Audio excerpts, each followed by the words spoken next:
सबसे पहले तो तुम सबको बहुत बहुत प्यार और बहुत बहुत बधाई और एक शब्द कहना चाहूँगी, शाबाश, मरहबा, वेल डन।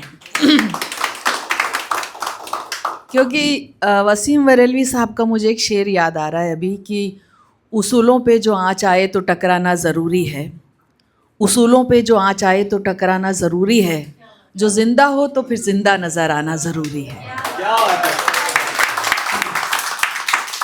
और इंसान तभी ज़िंदा नज़र आता है जब वो दुनिया में अपने नक्श छोड़ जाता है, अपनी निशानियाँ छोड़ जाता है, अपने चिन्ह छोड़ जाता है। और ये कहना चाहूँगी कि अपनी निशानी दुनिया में वही छोड़ता है जिसमें कुछ हुनर होता है या कुछ हिम्मत होती है। हुनर कोई भी हो सकता है, फ़न कोई भी हो सकता है, गाने का हो, पोइट्री का हो, डांस का हो, और सबसे बढ़कर इंसानियत का हो। इवन सियासत भी अगर कोई करता है तो सबका एक हुनर होता है और वही अपने निशान छोड़कर जाता है। लेकिन जो अदब में अपने निशान छोड़कर जाता है वो हमेशा के लिए, जिसको बोलते हैं कि जाविदा रहते हैं, स्थायी रहते हैं, कभी मिट नहीं सकते। और कलम की और अदब के जो निशान होते हैं वो सबसे गहरे होते हैं, और निशान फिर भी रेत से मिट जाएंगे, आंधी से मिट जाएंगे, वक्त के साथ धूमिल हो जाएंगे, लेकिन कलम और कलाम ये दो चीज़ें ऐसी हैं जो कभी भी मिटती नहीं हैं, कभी फ़ना नहीं होती।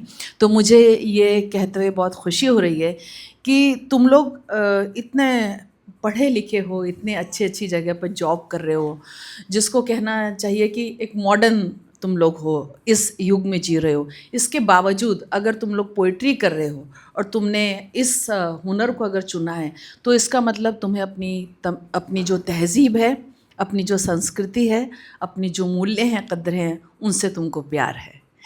क्योंकि अदब जो है वो आपको तहज़ीब सिखाता है, तमीज़ सिखाता है, अपनी जड़ों से जुड़ना सिखाता है।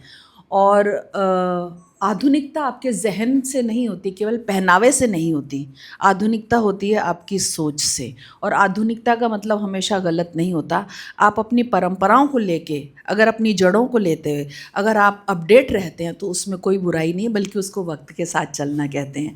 वक्त के साथ चल रहा हूँ मैं, ज़िंदगी यूँ बदल रहा हूँ मैं। तो मुझे बहुत अच्छा लगा लोग जो इल्ज़ाम लगाते हैं कि आज की जो जनरेशन है वो वेस्टर्न कल्चर पे ज़्यादा ध्यान देती है और उसको दूसरी सारी चीज़ें पसंद आती हैं, ये म्यूज़िक वो म्यूज़िक। लेकिन मैंने ऐसा महसूस किया है कि जो आज की पीढ़ी है, और ख़ास तौर से आप देखिए रेखता वेखता कहाँ पे बहुत तेज़ी से अदब से जुड़ रही है। आज अभी तो बिल्कुल ऐसा है कि शेर व शायरी के सब शौकीन हैं। तो मुझे इसलिए बहुत अच्छा लगा कि आप लोग ने ये जो फील्ड चुना है ये आपको इतना परिष्कृत करेगा, इतना मांझ देगा आपको जाके, और सबसे बढ़कर एक बेहतरीन इंसान बनाएगा। क्योंकि जो अदब नवाज होता है वो बेहतरीन इंसान होता है। ज़्यादा वक्त नहीं लेना चाहूँगी, बस इतना कहना चाहूँगी कि तू कल के लिए फ़िक्रमंद आज ही क्यों है, तू कल के लिए फ़िक्रमंद आज ही क्यों है। मैं किसी और का शेर है, ये किसी मिस्टर अलीम का शेर है, लेकिन क्योंकि मैं पढ़ रही हूँ इसलिए इसको मैं मुअन्नस अंदाज से पढ़ूँगी। मुअन्नस अंदाज मतलब मैं जाऊँगा खाऊँगा करके नहीं पढ़ूँगी। हालांकि पोइट्री में इस तरह से चलता है, लेकिन फिर भी कि तू कल के लिए फ़िक्रमंद आज ही क्यों है, मैं तेरे लिए अपनी दुआ छोड़ जाऊँगी, मैं तेरे लिए अपनी दुआ छोड़ जाऊँगी। तो मैं दुआएं छोड़कर जा रही हूँ कि आप लोग बहुत अच्छा परफॉर्म करेंगे और मैं एंजॉय करूँगी एक श्रोता के तौर पे। Good luck. Thank you so much, ma'am, for your kind